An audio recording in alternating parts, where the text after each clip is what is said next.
Good evening, everybody.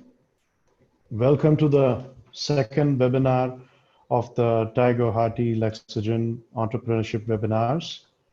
As I mentioned last week and in our posts, we hope for this to be a regular feature in the ecosystem for the next 12 months at least, because that's the term for which we have signed. We have both committed, both organizations have committed to doing this, and we are going to be doing between 2 to 4 such sessions, depending on everyone's availability and so on, a month, 2 to 4 sessions a month. Last week, we had a very good kickoff session with Anandita Fukan, who spoke about what to expect from a legal perspective on VC term sheets. This week, we have a very exciting speaker. It's my pleasure to introduce Ankit Prasad. Ankit is the founder and CEO of Wobble AI, which is one of the most dynamic and fast growing startups in India. They're in a very exciting space. They have their own keyboard, which is, also focused on Indic languages, and also they have made a foray into Bahasa Indonesia. But the exciting part is, I think, increasingly they're becoming one of the most dominant players in the Desi keyboards space, and they have a lot more to their offerings than just this. I'll introduce Ankit briefly, but before I do so, the topic today is, as you all know, how to pick your co-founder. This, according to me, is a highly under-discussed and underserved topic. So that's why I went to Ankit and I said, I would like you to speak on this topic, Ankit, because Ankit has had some experience, in this regard, starting up with a co-founder, etc. It'll all, come out in the course of this discussion. But what I hope to take you all through is Ankit's journey and what he has picked up by way of experience, which is pretty valuable. In a short span of about 4 or 5 years, Ankit and Team Wobble have achieved a lot. So he's an alumnus of IIT Kanpur, right, Ankit?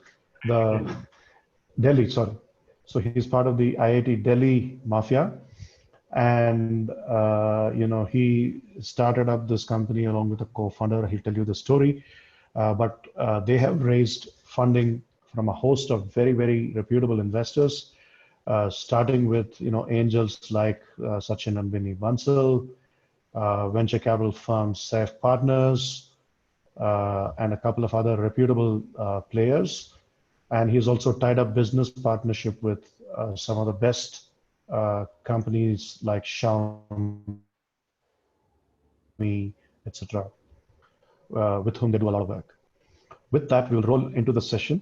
So we will, do this conversation, Ankit, for about 35 to 40 minutes, so that we have about 20-25 minutes for audience Q&A.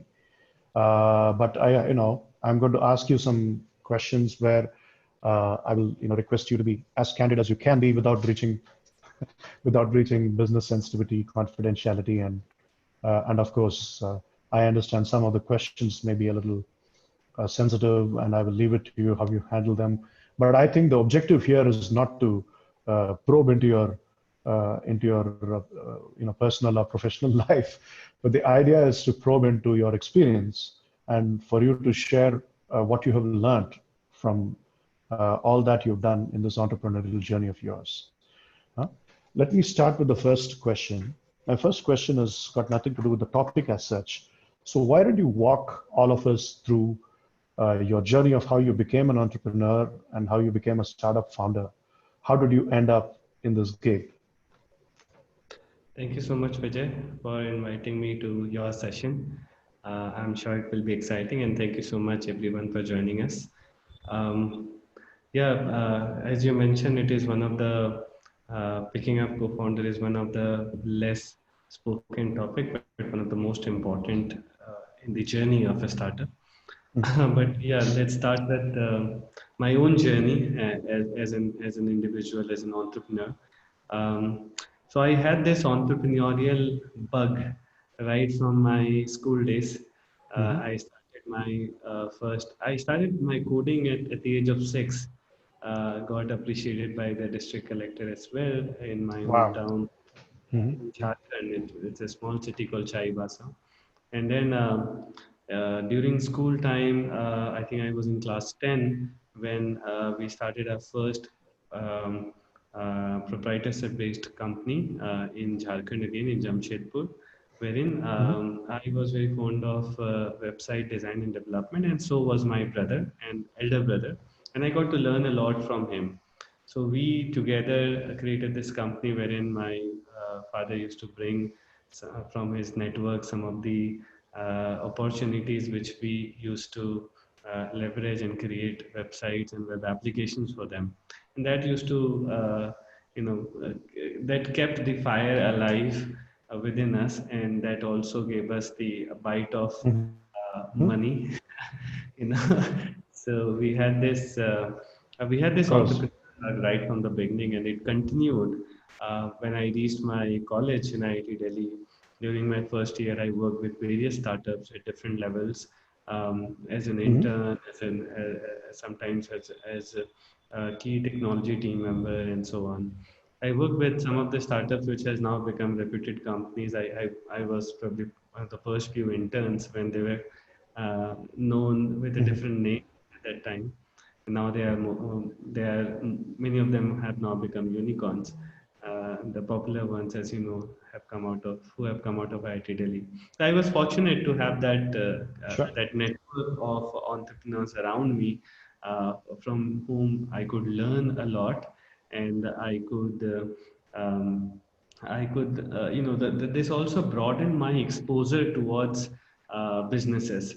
Earlier, when I started my first company, it was, as I mentioned during my school days, it was about a service-based company to deliver web-based applications, um, which was good as a business, but it doesn't go with my personal aspirations to create an extremely large company which has products that can impact positively the daily life of billions of users.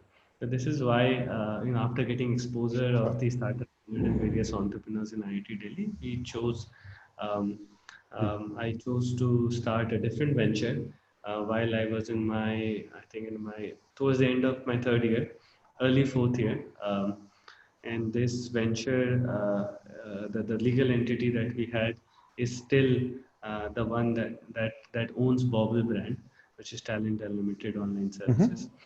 This company I started in my early fourth year with the help of my ex co-founder. He also put in some initial funds because I was a student back then, and I did not have any earning sources apart Sure. from the freelancing works that I used to do. I also created a Rugby World Cup website and got 9 lakhs in my pocket in my third Wow. year. That Mm-hmm. was yeah, that was a handsome amount to make during my college days. But yeah, so I was always entrepreneurial, and which reflects in my journey as well. But got to learn a lot more about the entrepreneurship and startups and businesses throughout. I mean, every day is a new learning experience. Um, when we started this company, it has a different product. It was called Touch Talent, which was a social network for creative individuals to come and showcase their talent, to go create talent, to network with like-minded people, give each other feedback, and help them Mm-hmm. monetize.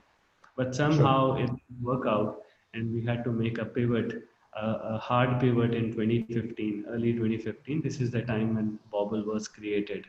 We start again within Bobble brand as well. We started as a user-generated content application, Mm-hmm. which then had gone through multiple soft pivots. In Sure. 2016, for example, we launched our keyboard application. Mm-hmm. In 2017, we launched our first voice-based application. In 2018, we also launched a Right. camera-based, and so on. So we kind of made softer pivots and also improvise on our vision, on our mission. Um, Now we don't call ourselves as a keyboard company, we call ourselves as a conversation media platform, a holistic platform that Conversation has media platform. Okay. Okay. a conversation media platform which has a holistic platform which has all the elements needed to enrich your conversations, make it much more fun and personal and smart. Right? So it has all the elements like keyboard for inputting text. It has got content like conversational content like stickers, GIFs, emojis, etc. And it has got support for various languages. It has got support for various speech to text technologies, accents, various language accents, and so on. Yeah, so and with this conversation media platform, we plan to make it big. We are being supported by, as you rightly mentioned, a very reputed set of investors as well as business partners who are helping us grow fast and are also helping us, navigate through that uncharted territory because this is a new kind of category that we are trying to create. I'm sure you might not have heard of a conversation media platform earlier. You might have heard of social media platforms, and there are many social media platforms. While we see that conversations have surpassed social media, therefore there's a need for a new category, which is conversation media platform that can enhance your not just social media experience, but also core conversation experience on your smartphone. Sure. Yes, it has Fascinating. been nutshell my journey. If you can ask me anything specific about the journey, I'm happy to share. No, I mean, I would love to accept that. We would then have to digress from the topic. So I'm going to take you up on that promise and bring you back maybe some other day to speak about other aspects of your entrepreneurial journey. But Ankit, you had a very fascinating journey thus far, and you started the journey very young. I think when I was that age, if somebody had said, do you do coding? I would have been very offended because I would have thought he's talking about some barcodes or something like that, right? But fascinating how you got, into and started getting awards for it. And the interesting journey has been certainly enabled by the fact that you have positioned yourselves very well with the right investors and the right supporters and mentors at the right time. And therefore, it is now time for you to share some of your experience with the entrepreneurial ecosystem that is budding out here. So let me go to the first on-topic question, which is, before we go down to talking about how to pick your co-founder, let me ask you a more basic question. I'm sure a lot of people here and a lot of people who may subsequently hear this or see this will be wondering this first. The first question is not how to pick your co-founder. The first question is, should you have a co-founder at all? Or should you go on the entrepreneurial journey alone? So I'd love to get your perspectives on it. And what are the pros and cons of having a co-founder and not having a co-founder? You rightly pointed out that this is a very basic question that every entrepreneur needs to ask to himself. And I am not the person who can tell you whether you need a co-founder or not. It's you yourself who need to tell yourself. Probably the answer would come from within. I can only give you a framework to think about it. So I believe, since you are the best person to analyze your situation, but there are certain checklists that you might want to follow. For example, if you think you are mentally strong enough to withstand any business downturns and you can do it alone yourself, then that's the first check. Yeah, if you think you're mentally strong enough to take those business downturns to yourself. Sure. The second check could be, if you are extremely bullish on your business direction, you are rigid on that direction and goalpost that you don't want to change that goalpost. जैसे अर्जुन चिड़िया की आंख देखकर बोलता है कि मुझे वहीं पे तीर मारनी है, right? If you have Absolutely. that kind of clarity and that kind of precision with respect to your goalpost, then that's another check. Sure. The third thing could be, if you're all-rounder in your business operations and technology skills, and if you think that, you are a multitasker and you can handle everything on your own and you have got great exposure during your lifetime in all of these fields, then that's another check. Um, and if another one last thing could be, if you think that market timing is extremely important, you do it now or never, kind of a situation like the TikTok ban in India, for example. If that is the kind of situation it is, and that is the kind of idea you want to execute, where you don't want to spend time on finding the right co-founder and you want to begin ASAP, then that could be another check. So if you classify yourself with all the checks, then I would suggest it's better to start solo.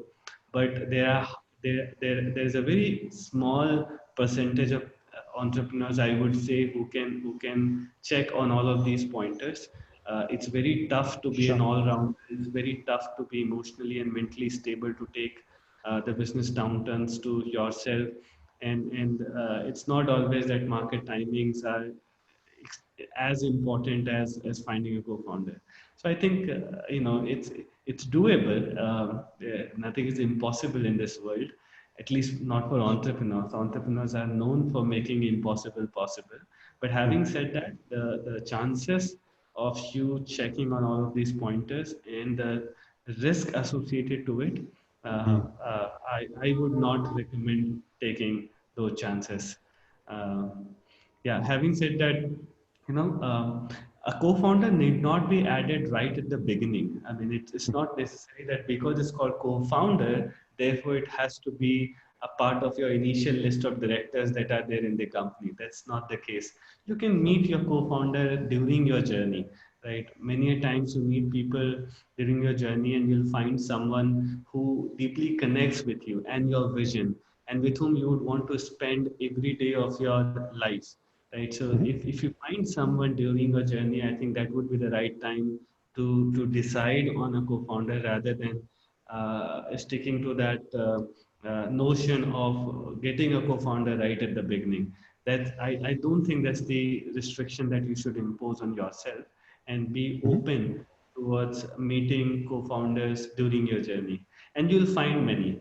You will find Sure. many who would put your requirements at different points of time. And at different points of time, your requirement would also change, right? So I think there is nothing to be to hurry on closing on a co-founder. But at the same time, you should be open to having a few, if not one of them, during your journey. You will definitely need them. So that's the first part of the question. The second part of the question was, I think, around pros and cons of having a co-founder. Right. I think a startup is a sinusoidal curve, and when you are at your local minima, you need support both emotionally and strategically, Sure. and you will realize that the kind of life entrepreneurs live, it's very hard to get support, or it's very hard to expect such emotional and strategic support from your friend groups or from your family members, because they are not living your life. It's difficult for them to connect with your with what you are going through, Sure. right? So in those times, I think the pro of having a co-founder is that they are on the same boat as yourself, and therefore they are able to better understand your situation and give you that emotional and strategic support that is needed. Although Right. strategic support is easier to find comparatively because you can get advisors and mentors, but that emotional support which is needed, it's very, very tough to find even within your friends and family. So I think that is one of the major reason why you should be having a co-founder. And if I talk about the con of having a co-founder is uh, every coin has two sides, or Sure. probably three sides when it's standing. But yeah, so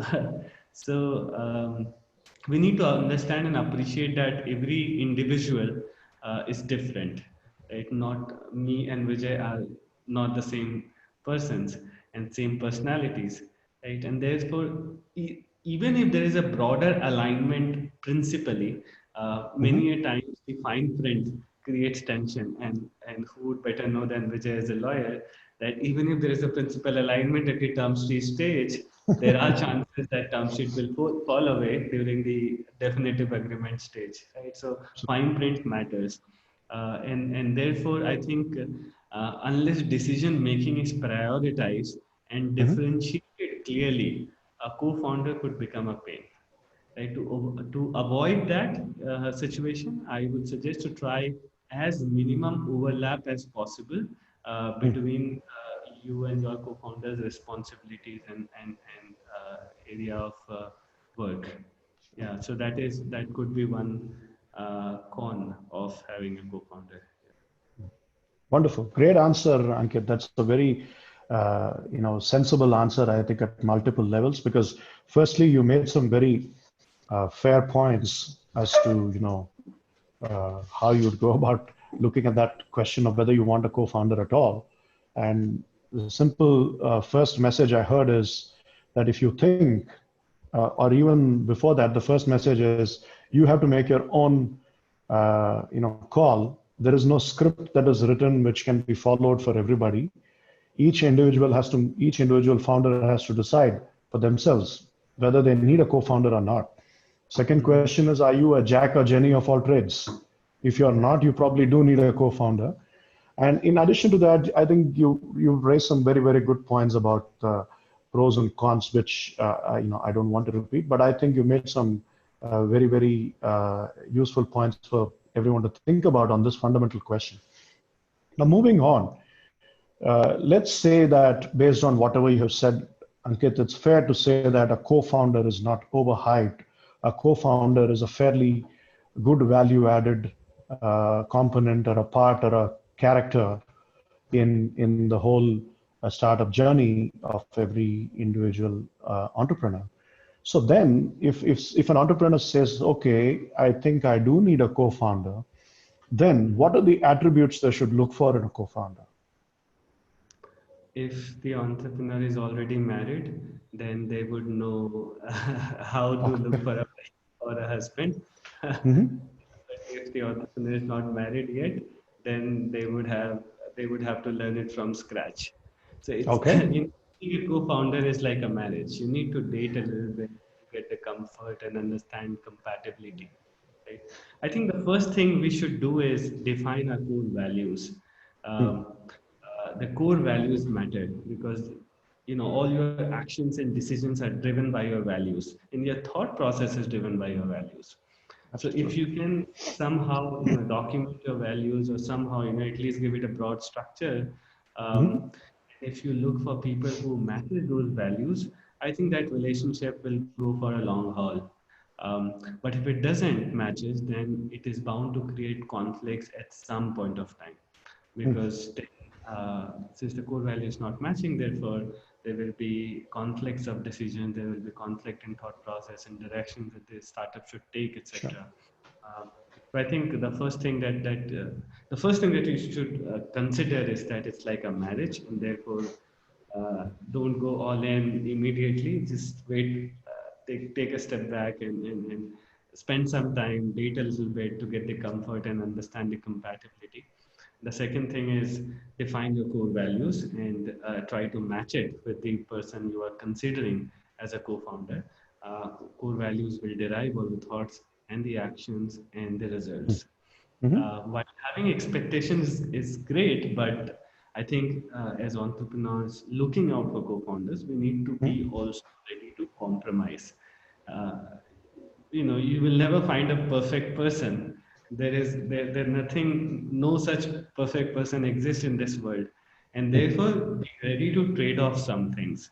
Right? Sometimes you might find somebody good at certain things, or behavioral skills or technical skills, but they might lack certain aptitude, and you need to make those trade-offs. You need to decide your own strengths and weaknesses, and therefore, as you rightly mentioned, there is no script to find out whether this person is an ideal co-founder or not.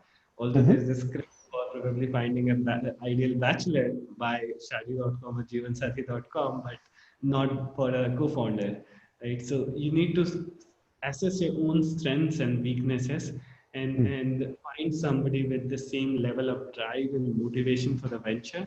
Um, Hmm. who can be with you during adverse circumstances. This is the time when you actually need them the most, and adverse circumstances actually puts the relationship to test, right? So probably spending some time and going through the ups and downs will eventually help you decide whether you really want to spend your every day with that person in your professional life. Right? So I Understood. think these are some of the things that you might want to consider while looking out. No, those are some interesting points, and this kind of ties in with a question I have received from the audience.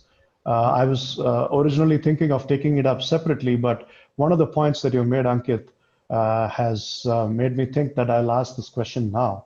So this question is from Himanshu Goswami, and he's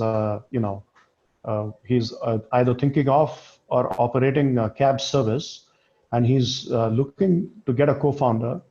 And his question is, how do I go about finding a genuine co-founder? Is there any platform which I could use for this? So, in short, is there a co-founder dating service that one can use? And how good, bad, or ugly is it? Mhm. What are your views? Well, I might have some strong views on that, but I'll Okay. refrain from making any controversial statement here. I No, would so let me say, clarify. I'm not when I said is there any forum for it? I don't just necessarily mean like a app, right? I mean it doesn't have to be an app or a website, but is there any sort of a forum or any sort of an organized way somebody can go about in their quest for a credible co-founder? yeah. So I would say since the analogy that we took Hmm. regarding marriage, I think just like there are marriage portals, Hmm. there are founder, co-founders portals as well. I mean, there are portals like AngelList, and there are so many others where you can Sure. ask answers for people who have the required skill sets. But I would personally not want to do that probably. Hmm. Uh, because of some views that might be strong enough to share right now. But what I can say is, there is a better way, probably, at least from my Okay. perspective, a better way to find a co-founder, which is by networking and Sure. by uh, starting your business right away without waiting for the co-founder. And during your journey you will meet different business partners, right? Hmm. You'll in conferences, you'll meet people, you'll network with people, then you will start on one side your idea will be evolving, it will become more mature with time. On the Okay. other side, you will your pool of potential co-founders will start Okay. increasing. Therefore, you can create a better match. Sure. Just like an AI algorithm needs more data and needs a more strong algorithm to function, therefore, you need a larger pool of candidates, potential candidates, and you Okay. need a more mature idea to do the mapping, right? Because when you Sure. start, the idea is at a very nascent stage. It is bound to evolve with time. The market condition changes, and and your own thoughts changes. Therefore, you should give it some time to get evolved, get mature, and during the time, you can keep doing the Hmm. networking, pitching, and doing the basic hygiene stuffs. Uh, uh, I'm sure you'll meet so many people in your journey who would be equally passionate and motivated and driven Sure. to embark on this journey with you. So, Wonderful. So I'm going to now ask you a slightly personal experience-based question, Ankit. You better brace yourself for this one. So you, by your own admission, started Bobble with a co-founder, and you guys had a nice journey together. And at some point, you guys decided to, have an amicable separation, right? So, what I wanted to ask you is, share with us as much as you can this whole journey of how you, met and became partners with your ex co-founder, and at what point in time, or what were some of the factors that contributed to, you're kind of seeing the world differently at a slightly later stage of the startup's journey. And what are some of the takeaways or some of the lessons that you learned from this whole experience that you'd like to share with this audience? Sure. Um, yes, I'll probably start with this story. I met an extremely ambitious and entrepreneurial person during my college. As I mentioned, Okay. I was working with many startups and trying out things. So I did an internship with an education startup, and Hmm. my co-founder was a part of that startup. Okay. So we liked sharing ideas. We had similar entrepreneurial bug inside us, and therefore we shared the idea of creating a community of individuals to network. And it was in 2008. Hmm. But then we parked the idea that then go through. Um, uh, After a few years in 2011, later 2011, I realized that that was a great idea which we parked aside, and therefore I called him again, and Okay. he came back and he offered that while he's doing a job and he was 10 years senior to me. He is 10 Hmm. years I senior see. Mm. in general in his career, Okay. and therefore he was making a handsome amount of money in general from a job while I was a student back then and needed a monetary support, Mm. and he needed somebody who could take care of the technology and the product.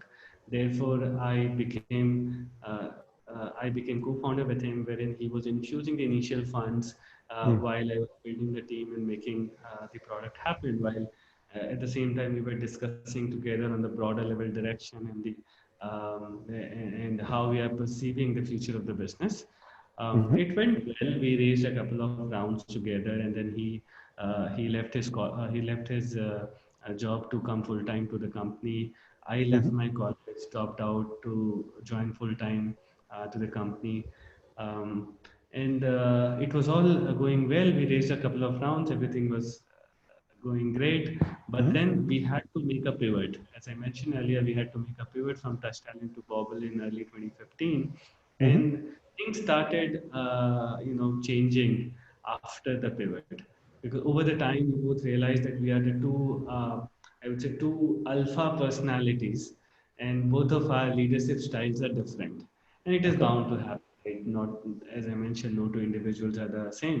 One of the mistakes that we did was I was the CEO of the company, he was the MD of the company, which is more or less the same. And Correct. Mm. I mentioned earlier, if you don't differentiate the roles properly, if you don't create a clear distinction who is responsible for what, then such conflicts are bound to happen. Sure. Because everybody comes from a different background, different experience, and has different thought process. So this is Hmm. one mistake that I did, and I would probably suggest anyone who is here to not create equivalent positions. Create a Hmm. hierarchy. Okay to have a hierarchy.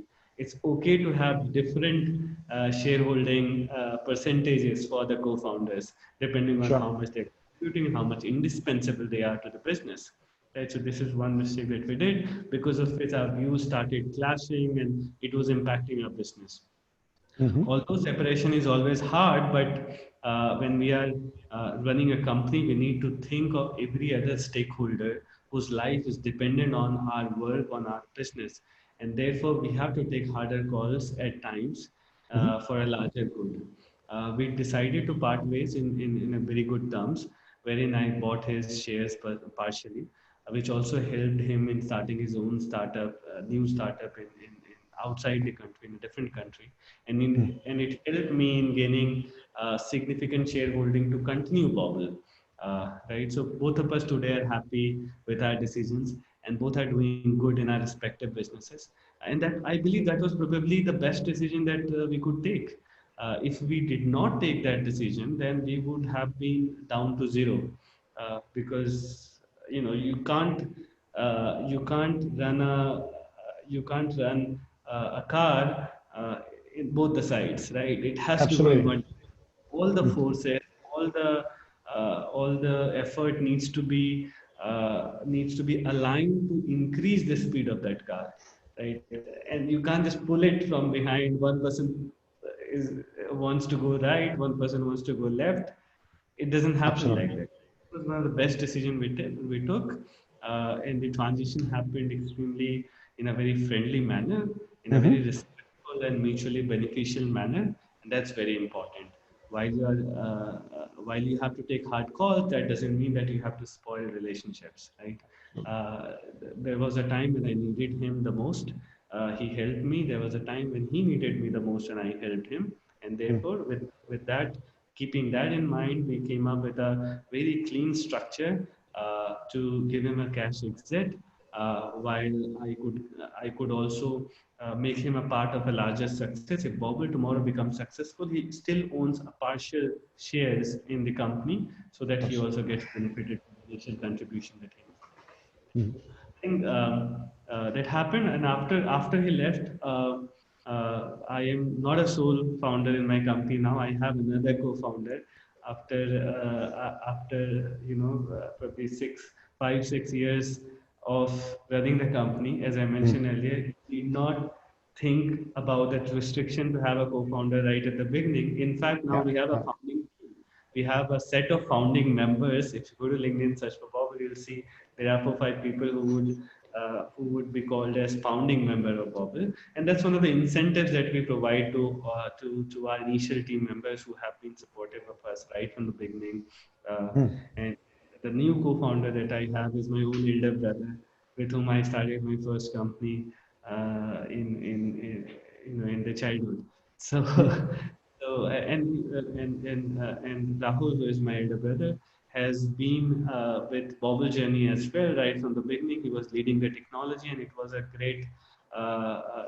great combination. While I was looking after the business and the um, all other non-technology stuff, he was looking after all the technology stuff. So it's a clear distinction that we create, and it works so well for us. I mean, we are so happy about taking that transition. It was tough for an initial period for a short term, but in the long term, it's all very um, beneficial. Yeah. Absolutely. No, thanks for the sharing that experience really candidly, Ankit, because it is not very often that the ecosystem gets to hear from the horse's mouth, or at least from one of the horse's mouth, the perspective of the whole experience, and from a construct, not from a gossip monging perspective, but more from a constructive perspective of understanding how some of these things can go divergent. Even people who had a common shared vision could down the road develop different visions for the same company, and that's perfectly legitimate. That's the second point which you made, which I completely agree with. But most importantly, I must congratulate both you and your ex-co-founder for the way you guys have handled this. Again, it is not always a very common occurrence where we see people set out to build something together, and if they have divergence of views or visions, they don't always end up taking a very mature and well thought through approach to the split. And you guys have done that very, very well. I know this personally, so I must congratulate you on that. And the reason I'm pointing this out again and congratulating you is I want all the founders who are listening to this to understand that this is a very, very important a moment, or maybe there'll be a few moments like this in your startup journey, which have to be handled very, very carefully and sensitively. While you can't hesitate to take the unpleasant decision because it is required to be taken, but at the same time, the way you handle it doesn't have to be unpleasant. The way you handle it has to preserve the relationship that brought you as co-founders in the first place. So that's an important lesson from Ankit's personal experience on this front. Now, I have another question from the audience. It's from Rajiv Goswami, who is one of the charter members of Tiger Guwahati. Hi, Rajiv. Rajiv's question is a potential competitor a good fit or a good choice as a co-founder? What do you think? Good choice is quite long as qualifies the other Requirement. compatibility. Yeah, yeah. Potential competitor. Um, Well, I was. or even an actual one, or even an actual one, if I may add to that, Rajiv. So, sorry, Vijay, could you repeat yourself? I'm saying Rajiv's question is about a potential competitor. I'm taking the liberty of adding to it by saying, or even an existing one, an existing competitor too. Okay, okay. I think Can you choose to collaborate instead of compete? yeah, in the new business scenario, everybody is a potential competitor. Every other company is a potential competitor. I mean, look at the surrounding. Ola Hmm. is delivering foods, and ATM is booking your flights and whatnot. I mean, everybody is trying to do everything. They could be a Yeah, potential yeah. competitor. Having said that, I think we should not be too finicky about the competition, because um, that's never a. I mean, at the early stage of the startup, that's never a deterrent. The larger deterrent is the monopoly, or the large tech giants who are sitting there and who can enter your business at any point of time and just Right. uh, kill it. I mean, for example, look at Geo, how they were able to handle the Idea, Vodafone, and others so fast and so well, right? So Sure. I think those are the real threats, and not your peer co-founder, your peer entrepreneurs in the Hmm. ecosystem. All of us are together trying to create a market, and when we are Hmm. trying to create a market, your competitor is actually your enabler in a way, because they're helping you in expanding the market. um, Having said that, I think a potential competitor or an existing competitor is a great candidate to be a co-founder. uh, who could be who could be better co-founder than the one who understands your business, who is equally passionate about it. But Hmm. having said that, there has to be a clear distinction. You can't bring your potential competitor or existing competitor as while you are the CEO, you can't bring them as the MD, right? Again, it's all the same. So you need to create a clear distinction between Hmm. the responsibilities and the way forward. And if we are able to do that, if we are able to carve out that architecture of Hmm. relationship, I think a potential competitor would be a great choice. I mean, Sure. for example, I can talk from my personal experience. We have investors who are potential competitors. Hmm. Uh, we have business partners who are on one business they are True. a partner, on the other business they are competing with us. So we have True. 4 5 business units, and we feel this is all normal.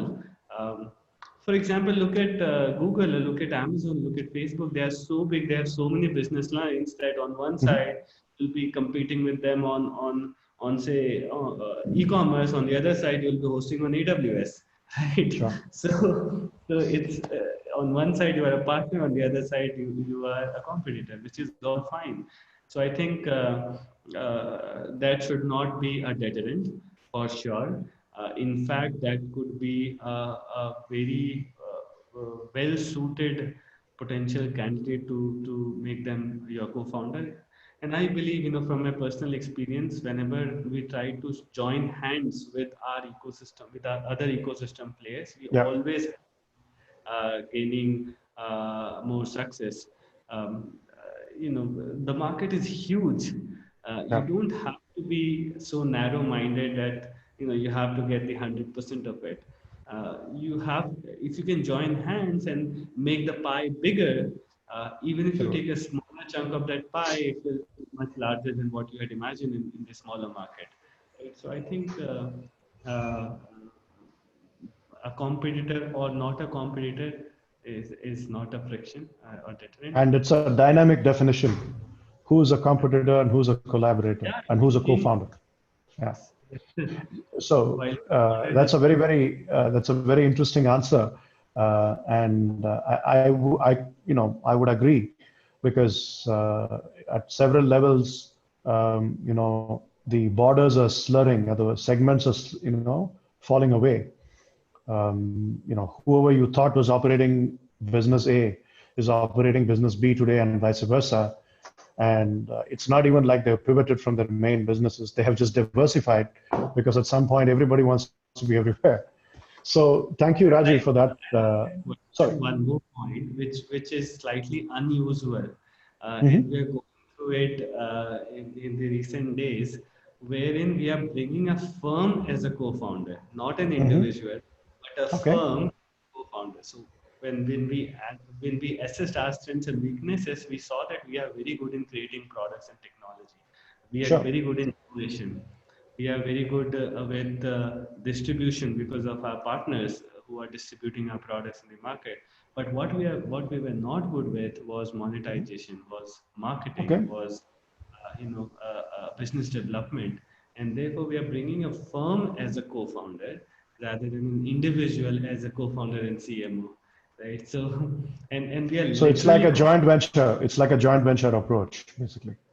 yeah, you can say that, but joint venture, you would know better. It's a different thing I than know, I know, I know. I don't want to talk about your specifics over here, but yeah, absolutely. I definitely get that. But now I have a slightly, on a related point, I have a slightly different twist to the question. Similarly, what's your take on having a friend or a spouse as a co-founder? Are they good fits or not? Or if you don't want to, directly answer that question, what are some of the safeguards that one should watch out for when bringing on board a friend or a spouse as a co-founder? yeah. So my elder brother is my co-founder, so I can totally relate to the question. I Hmm. believe similar to having a spouse or having I agree. a Yeah. Hmm. co-founder. Uh, I think it's an enabler. It's you have something else that keeps you together. you Sure. know, it's Yeah. not just business, but there is something else which keeps you together.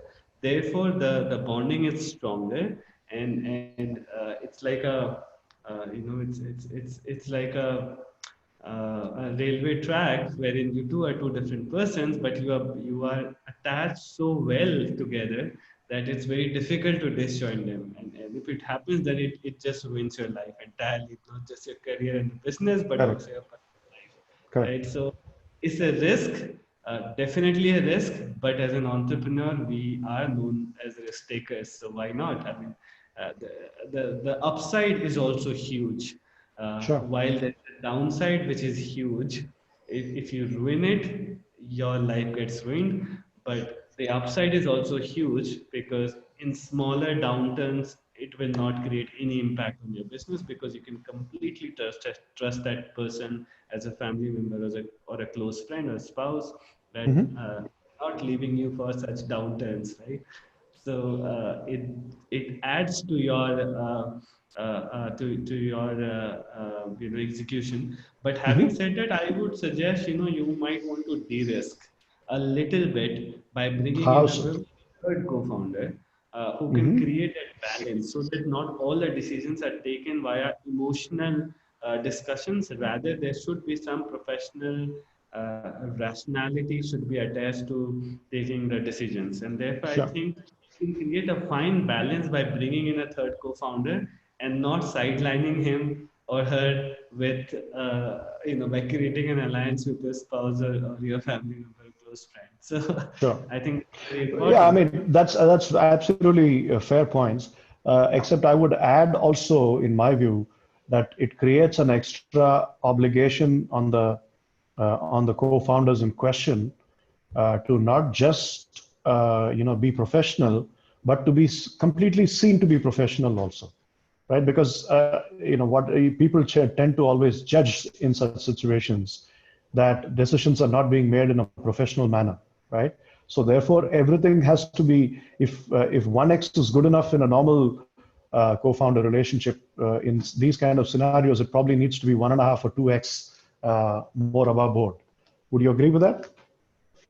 Um, Sorry, I agree with what exactly?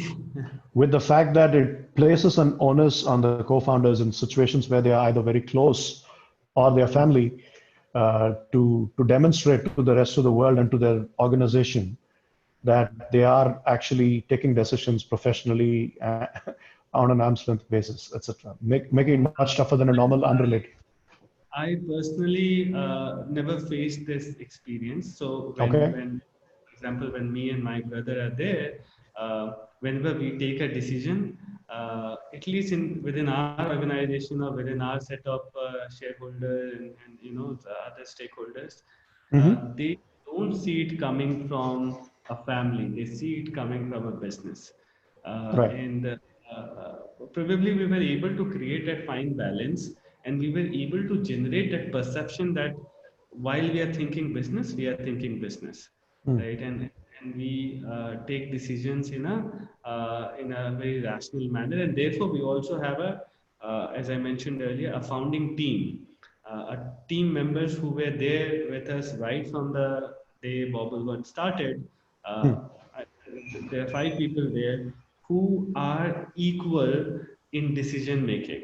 When Right. it comes to decision making, whenever we go into a debate, all of us are individuals and not 60%, 20%, 10%. ऐसा voting नहीं होता जैसे board meeting में होता है. But if there are five people in the room, these are five individuals and there are five votes, right? Of course. So True. uh, by bringing, as I mentioned earlier, by bringing a third person, you can You're actually, bringing that balance. yeah, you can de-risk the emotional side of taking decisions. Rather, a Okay. third person would try to create that balance. Sure.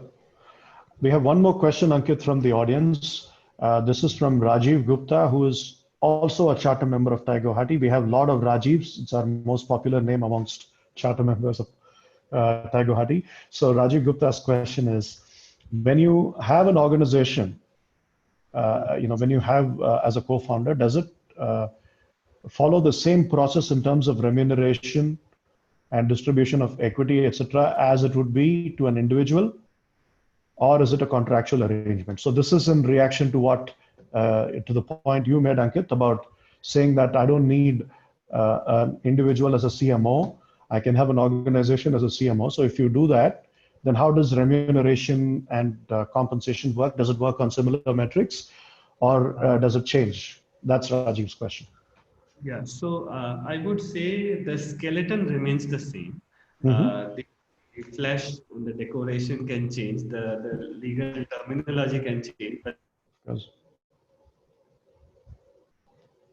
the same. This you are partner, but you are somebody whose fate should be associated with our fate. If we fail, Right. you fail. If you succeed, we succeed.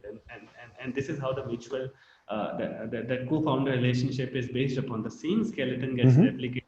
Means I can have a stake, or this company A can have a stake in company B, company B can have a stake in company A, so that there is an alignment of incentives, and there could be, company A founder sitting in company B's board and company B's founder sitting in company A board. Something like True. that, that kind of arrangement wherein the skeleton remains the same, wherein both. It's a cross arrangement. It's a Yeah. cross remunerative arrangement, basically.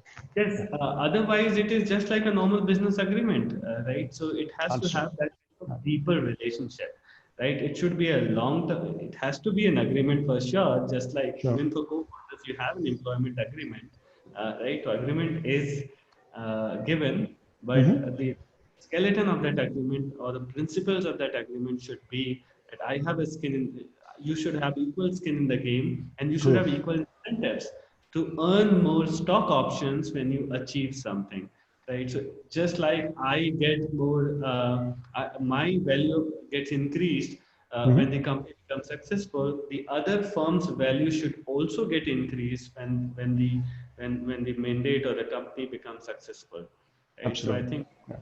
it should be more deeper arrangement than a usual business agreement. No, I agree. I agree. And one point I would make is, irrespective of whether it's a organization that you're teaming up with or an individual as a co-founder, now I'm putting on my, lawyer hat here. Don't feel queasy about getting into agreements, inter-se agreements with your co-founders, even if it's your spouse or your family member or friend. maybe especially so, because I think it needs to be, I think one is the point, Ankit, you made earlier about sometimes co-founders end up having overlapping roles because they have not really honestly had a conversation. They may have had a conversation, but they have not really documented what they are each supposed to be doing. And those kind of situations where you think that, because we are buddies, sab kuch tiki hoga, that kind of a mentality is not going to work. You have to ensure that Let's there is start adequate it document. Yeah. amongst the new college entrepreneurs, especially. Hmm. Fortunately, I was not. I did not have that mindset. But Okay. typically, every co-founder they'll say 33, 33, 33, or if they are two, Correct. they'll. Correct. Correct. It's not the right way to manage the Absolutely. and expectations and responsibilities. Everybody is different, and you need to have that rational mindset to analyze how much value you are contributing to the business and the other person is Absolutely. contributing. Right? You can't equate everyone as the same. And with that mindset, when people start, then there comes a conflict at later stage because there is no Yes. hierarchy, and people start thinking different directions, and there is no hierarchy, there is no um, decision making process, and things gets No, I yeah. couldn't agree more with you, Ankit. I mean, there are, let's not take names here, but even the Indian startup ecosystem is now evolved enough that we have many examples where, there were more co-founders than employees sometimes, just because I think they had a sense of obligation ki mera dost hai. If I'm taking him on board, I have to give him as much equity as myself. And I couldn't agree. It has to work on the basis of each individual, what they bring to the table, and all that has to be documented so that there's no confusion in future about all that. Okay, so There we is are no harm almost, giving sorry. that title, founding member title to your friends who are joining you initially. Yes, Being absolutely. member is just a title. It's just an honorable, honorary thing that you helped us found this company. But Absolutely. you don't have to be, a promoter or a director in the company for that matter, or a I significant agree. share. I agree. That's a very sensible advice that you're giving, Ankit, to everybody here.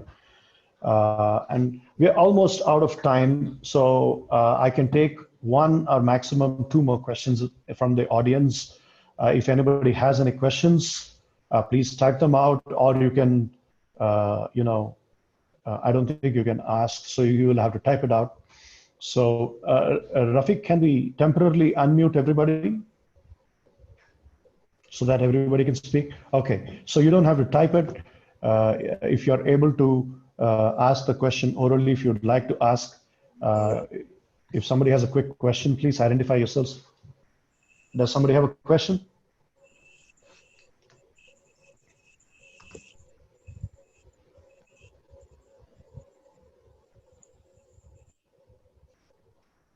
I think Rajiv has a question, Rajiv Gupta, but I will ask his question if nobody else has a question, because he's already got one. If nobody else has a, okay, Trina Das, can you, Rafiq, can you please unmute her? Trina? Yes.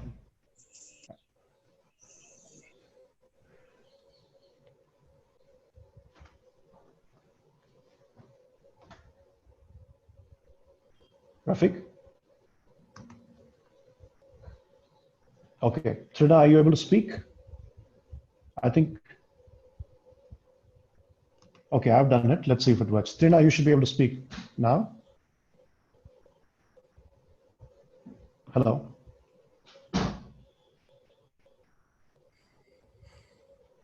Hello, can you hear us?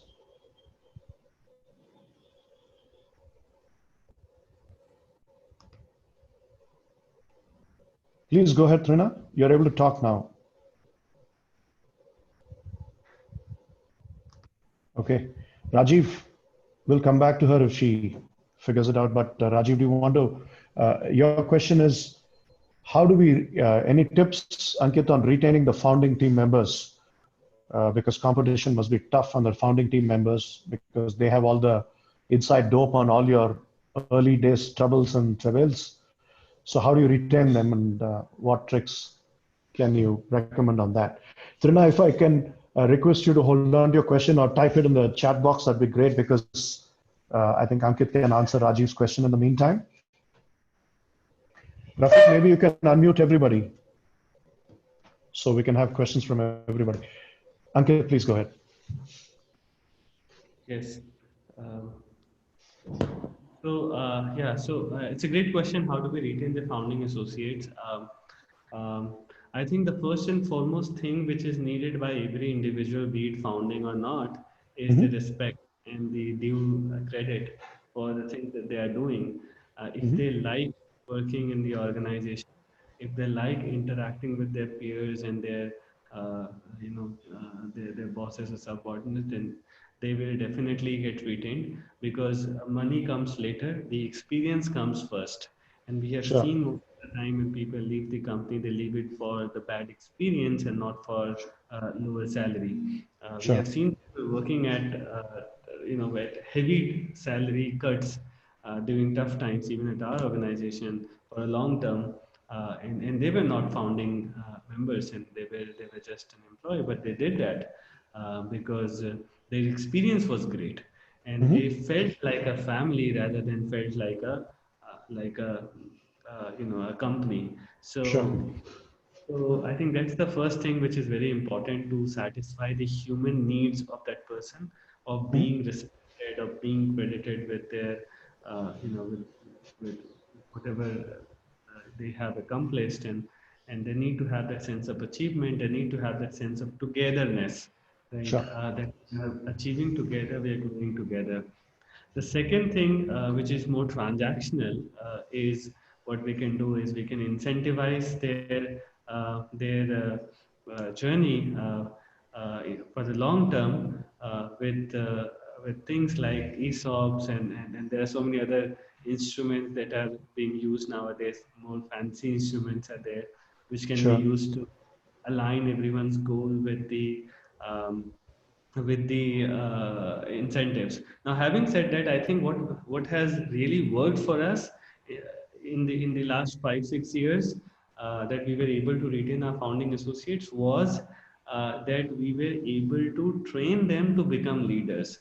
Because many times Absolutely. what happens is that even when somebody is a founding member or a founder, doesn't mean that he would know everything and he would become a great leader. He might True. not, he or she might not. So they would not necessarily be able to handle a team or a responsibility or a function. In those scenarios, we see either they leaving the company or company making them leave the company, Sure. right? So it could be either ways. And therefore, Sure. I believe it's very important to train them while the company grows, because at different points in time you have different requirements, you have different expectations, and those expectations be met, and it is not just the other person's responsibility, it is also our responsibility as the founding member or the company, that Absolutely. help them Mm-hmm. into additional skill sets which is needed for them to grow as a leader, because they would be the best person to lead your function rather than hiring a professional from the market. So I think I would personally, we had always invested The more founding team. effort and money in evolving the existing members into leaders rather than hiring leaders from outside. No, So that is a great, great approach, Ankit. I think career it is does. given with time, then I think they would be willing That's to At least okay. 10% to रखिबो लागिबो no. So 9,900 to रखिबो. Aditya, can I request you to mute yourself, please? The 10% to रखिबो लागिबो. एरा Okay. Trina, you had a question.